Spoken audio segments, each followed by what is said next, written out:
Yo, what's up?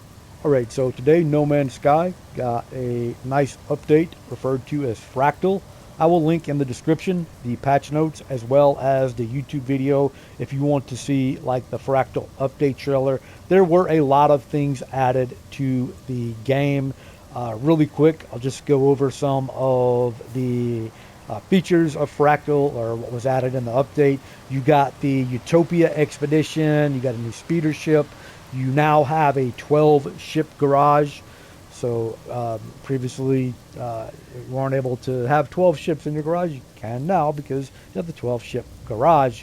You got the Wonders catalog, which is really cool. I will show you one here. This is a new playthrough on PS5. I mostly play on PC, but there's a little bug with the PC, and I'll get to that at the end of the video. If you have the Nintendo Switch, there is new Switch content, and they also added the Gyro controls for the Switch. So I can show you here on the PlayStation real quick. If you don't know what that is, you can go to controls, and then motion sensing controls right here. And if I just want to, use, say, the menus, I can enable it and then apply. And then now I can move my DualSense controller around and actually control it, but I can still use the thumbstick. I don't like these. I feel it's too finicky. Like, I have a hard time. Like you see right now, I'm just trying to apply it and I can't get it to stop.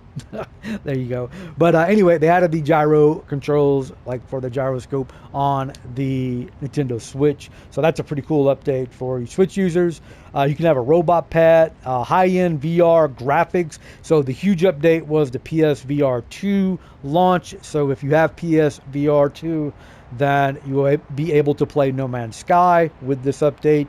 I do plan on getting the PSVR 2 next month, so I probably will go over this game among others once I get that. I'm probably looking like the first or second week of March when I get it. It's $600, so it is kind of expensive, but I do plan on getting that. New visor helm. They added a left-hand mode, so I can show you that right here. So if we come into options, where's that at? I think that's general. And you can do like left-handedness or right-handedness. By default, it's right-handed. So the left-handed, what that will do is it'll kind of change from that over-the-shoulder third-person camera to the over-the-shoulder left-handed camera if you switch. So if I go like this, and you can see over here on the right, switches which hand the multi-tool is held in. While playing with a third-person camera, this also switches which side of the screen the character appears on. So just as an example, you can kind of see that it's over the right-handed shoulder. So if I were to switch this to the left, let's go back to general, and I'll just show you what you can expect with that. And then now you see how the camera is over the left shoulder. So I'm a righty, so I'll leave it. I'm just used to playing with it like that as well.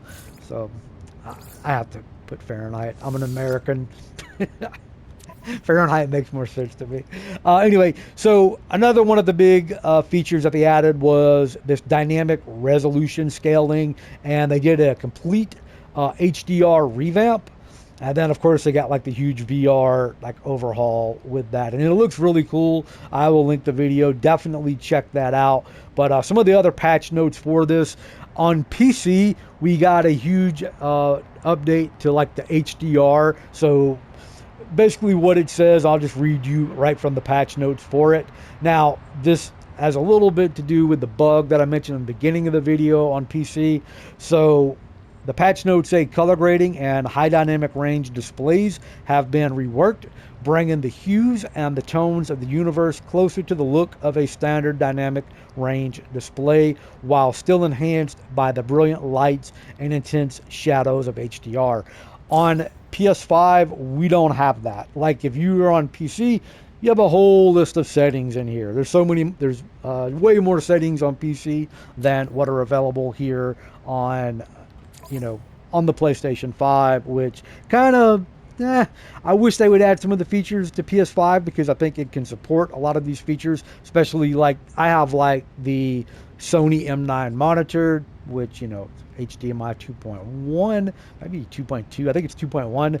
But anyway, one of the best monitors that you can get for the PS5 because it's basically made for it.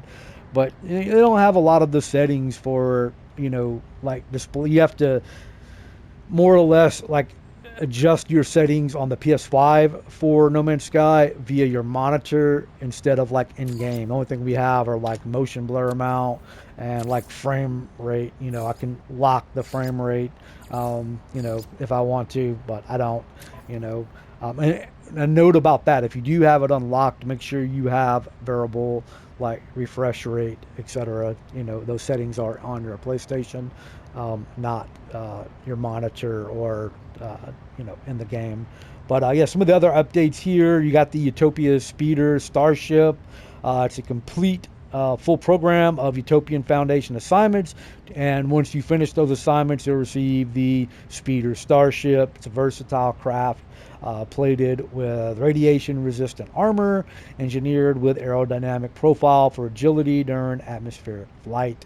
The PSVR 2 got the huge upgrade for it, so and the cool thing about it is it does support up to 4K resolution with the PSVR 2. And then new aerodynamic sense control, so the PSVR 2 has its own controllers. You're not going to be using the DualSense for that, so that's cool right there. The Nintendo Switch, I already mentioned the update that it got, so you're going to be able to not only have the gyro features with that. So the first time on Nintendo Switch, you can sign up for the Space Anomaly to undertake challenge and missions for the Precinity Nada and the Specialist Polo. You got the Nexus interface, offers an ever-updating selection of missions at specific locations, ranging from discovery to combat to base building, etc. And then last but not least, clear game options right here. So one thing I will show you right here. So let's back out to the main menu here. Quit to mode select. So previously, when you would play the game, you would not be able to adjust your options here at the main menu. You'd have to go into game and then adjust your settings. Now you can do this right here from the options menu. So I don't know why it's connecting, but anyway, you have the same options that you would have in game. So you can do that from the main menu screen. But on to the PC, as I mentioned, there was some bugs with the HDR. It seems like the HDR settings on PC were not taking hold unless I think it was windowed mode or maybe it was borderless. But if you went full screen, you didn't see the the options. Basically just like completely like, I don't know, it was very it was like darkened up like the whole screen, kind of like you're looking now, like with this where it's like shadowed. That's what it looked like. It didn't matter what I put the HDR brightness on. I've got it ramped up to 1000. I lowered it to 600, 400, 200, tried everything to see if I could adjust it, and it would not take place while I was in full screen. I did notice other people complaining about that on Twitter. At first, it was fine for me, and then as I played and then I started tinkering with some of the adjustments, all of a sudden it bugged out, and then I was having the same problem that other people were. I actually even replied to someone initially and said, hey, I play on PC and PS5 and I haven't had any of these issues, but after like an hour later, as me tinkering around with it on PC, I started to notice some of the issues that people were complaining about. So I just wanted to put that out there. I will, like I said, do an update video once I get the PSVR 2 in hand with this game, among others. I've got about 5 games that I plan on playing. This one and Gran Turismo 7 are probably the 2 that I'm most interested in.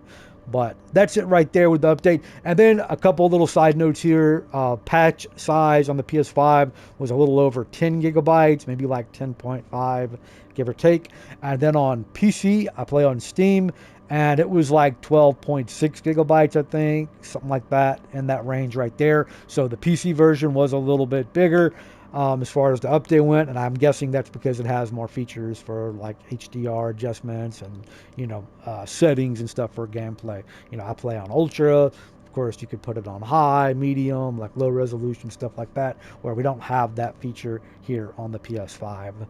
So if you have any questions, though, about this No Man's Sky update for Fractal, feel free to leave it in the comment. Hopefully you found some of this stuff useful. As I mentioned, I will link not only the YouTube video where you can check out the full trailer video for Fractal, but I will also link the patch notes as well. Thanks for watching. I'm out. Have a good day.